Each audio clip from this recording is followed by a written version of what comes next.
দেশের প্রধান বিরোধী দল জামাত, যাদের কিনা 11টি দলের একটি জোট রয়েছে, তারা আসলে কেমন আছে? তারা কি সার্বিক পরিস্থিতিতে খুব সুস্থ অবস্থায় আছেন, নাকি তাদের মধ্যে ক্ষোভ বিরাজ করছে? এবং তাদের মধ্যে যদি ক্ষোভ বিরাজ করে, এক্ষেত্রে ক্ষমতাধর বিএনপি যারা আছেন বা ক্ষমতাসীন বিএনপি আছেন, তাদের জন্য কি কি ক্ষয়ক্ষতির কারণ হতে পারে, এই বিষয়গুলো নিয়ে সংক্ষেপে আলোচনা করব। প্রথমত, আজকের যে অবস্থানে আমরা আছি, আওয়ামী লীগ মুক্ত একটি বাংলাদেশ এবং শেখ হাসিনার 15 বছর শাসনের পর বিএনপি যে ক্ষমতায় এসেছে, ক্ষমতার নেপথ্যের যে শক্তি, সেটি হলো জুলাই আগস্টের 2024 সালের জুলাই আগস্টের যে বিপ্লব বা গণ অভ্যুত্থানের শক্তি এবং এটার স্পিরিট। বলা হয়ে থাকে যে জুলাই আগস্ট বিপ্লবের যে মাস্টার মাইন্ড, এটি অ্যাবসলিউটলি জামাত।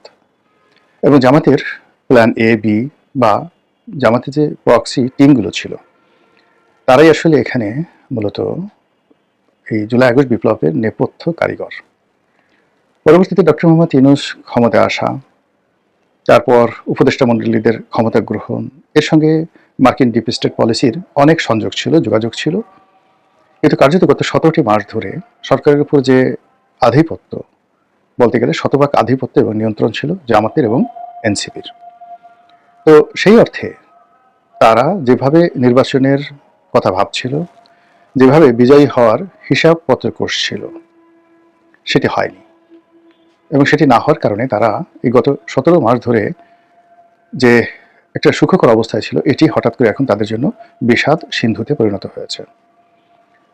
আপনারা জানেন যে গত 17 মাসে জামাতের বহু গুপ্ত ব্যক্তি, যারা দীর্ঘদিন বিএনপির মধ্যে ছিল, দীর্ঘদিন আওয়ামী লীগের মধ্যে ছিল, অনেকে সিভিল সোসাইটিতে মিশেছিলেন, তারা ইউনূস জামানাতে এসে হঠাৎ করে জামাতের যে আদি এবং আসল রূপ, এটি নিয়ে আত্মপ্রকাশ করলেন এবং সরকারের বহু জায়গাতে সম্মানজনক পদে, লোভনীয় পদে, মর্যাদাপূর্ণ পদে তারা বসে গেলেন।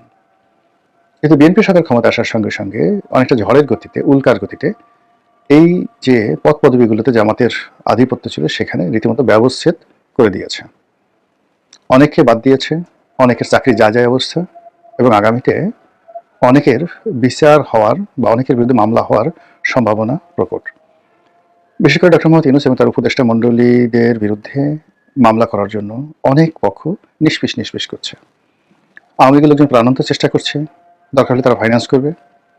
এমনকি সিভিল সোসাইটি থেকে অনেক লোক চেষ্টা করছেন।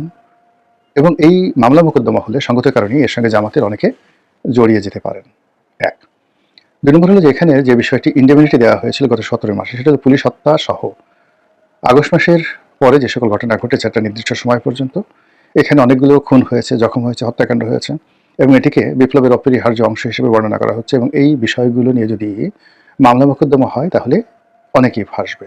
আর তার থেকে বাঁচার জন্য যে ইন্ডেমনিটি দেওয়া হয়েছিল, সেই ইন্ডেমনিটি যদি এখন বিএনপি জাতীয় সংসদে পাশ না করে, তাহলে সেক্ষেত্রে এই যে জামাত বলেছে তারা মাস্টার মাইন্ড, বা জামাতকে মনে করা হতো মাস্টার মাইন্ড, এই বিষয়গুলো নিয়ে জামাতের কপালে দুর্ভোগ আছে। কাজে জামাতের লোকজন ভালো অবস্থানে নেই, তাদের মধ্যে ভয়, আতঙ্ক, দ্বিধা, অস্থিরতা কাজ করছে। ইতিমধ্যে আমিরে জামাত হঠাৎ করে অসুস্থ হয়ে পড়েছেন, আবার হাসপাতাল থেকে তিনি সুস্থ হয়ে বিবৃতি দিচ্ছেন। যে সমস্ত লোক, জামাতের লোক, টেলিভিশনগুলোতে দাপিয়ে বেড়াতেন, তাদেরকে এখন দেখা যাচ্ছে না। বিশেষ করে জামাতের যে বৃহত্তম যে ব্যাংকটি রয়েছে, ইসলামী ব্যাংক, এই ব্যাংকে তারা যে কর্তৃত্ব স্থাপন করেছিল, সেখান থেকে যদি আবার তাদেরকে বের করে দেওয়া হয়, এবং এটার সম্ভাবনা খুবই বেশি। কেন্দ্রীয় ব্যাংকে তাদের যে আধিপত্য ছিল, সেটি চলে গেছে। এখন কেন্দ্রীয় ব্যাংকের মাধ্যমে যদি ইসলামী ব্যাংকে আবার সে বোর্ড পুনর্গঠিত হয় এবং সেখানে এস আলম বা তার সমর্থিত যারা লোকজন আছেন, তারা যদি ফিরে আসেন, জামাতের জন্য রীতিমতো ডিজাস্টার।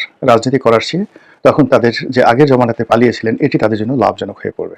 এর কারণ হলো যে ক্ষমতায় থেকে আসলে অপমান সহ্য করা যায় না।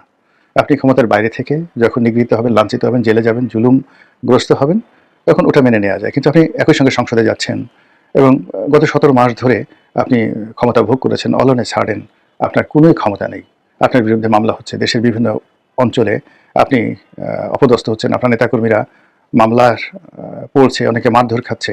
এই খবর প্রতিদিন জামাতের নেতাকর্মীদেরকে অস্বস্তিতে ফেলছে।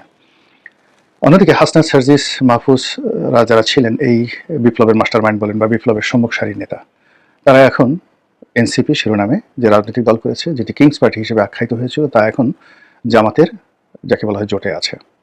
তারাও কেউ স্বস্তিতে নেই। তাদের অনেকের বিরুদ্ধে দুর্নীতির অভিযোগ আনার চেষ্টা হচ্ছে, তাদের অনেকের বিরুদ্ধে মামলা করার জন্য অনেক পক্ষ নিষ্পিস করছে, এবং গত 17 মাসে যে মব হয়েছে, অনেকগুলো বাড়িঘর লুটপাট হয়েছে, এবং কতটা লুটপাট হয়েছে তার একটা প্রকৃষ্ট উদাহরণ দেই। আমার বাসায় আওয়ামী লীগের একজন সাবেক উপজেলা চেয়ারম্যান একদিন একটা তদবির নিয়ে এলেন কয়েকদিন আগে। তো তিনি ছিলেন, তার স্ত্রী একটা কলেজের প্রিন্সিপাল, উত্তরাতে বাসা। তো ওই সময়টিতে একজন নামকরা সমন্বয়ক, পরিচিত সমন্বয়ক, তিনি আমার সঙ্গে দেখা করতে